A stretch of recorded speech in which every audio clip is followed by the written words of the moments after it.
मागील काळ जो मोठा होता काँग्रेसांचा होता। काँग्रेसांनी कधी सुद्धा आरक्षणाच्या बाबतीमध्ये स्पष्ट भूमिका घेतल्या नाही, कन्फ्यूज भूमिका नेहमीच घेत राहिले। परंतु ह्या काळात तरी आमच्या सेवालाल महाराजांच्या भक्तांना,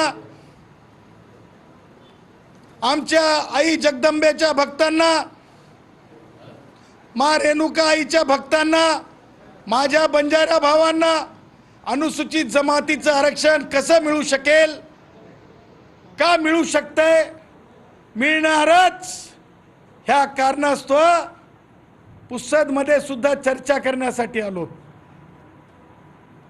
स्मृती स्थळाला, शक्ती स्थळाला भेट देण्याचं औचित्य हे आहे।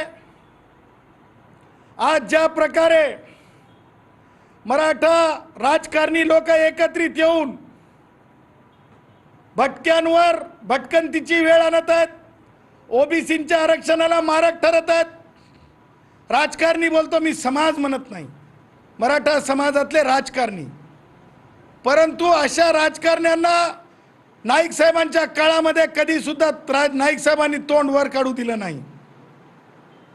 म्हणून ही नैतिक जिम्मेदारी आहे आमची की आम्ही नाईक साहेबांचा आशीर्वाद घेऊ आणि बंजारा समाजाला अनुसूचित जमातीमध्ये पाठवण्यासाठीची चळवळ अधिक गतिमान करण्यासाठी आम्ही आलेलो आहोत। आता या चळवळीमध्ये अत्यंत सामान्य माणसं आम्ही सोबत घेतलेत। म्हणजे तुम्हाला सांगतो, आमचे रोहिदास चव्हाण, रोहिदास हिरामन चव्हाण, उदय राठोड, संजय डोंगरे, राजू राठोड, नामदेव राठोड, त्याचबरोबर दयाराम राठोड, जे गोरसेना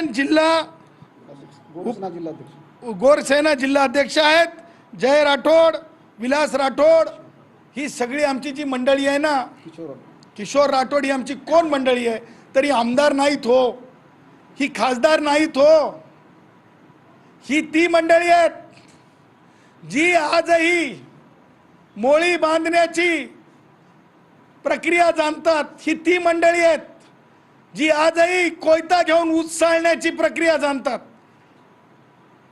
हे सामाजिक अपंगत्व, हे गाव म्हणजे फार अँड फ्लंग ज्याला म्हणतो दूरदरास्त जीवन जगणारी आमची माणसं आहेत।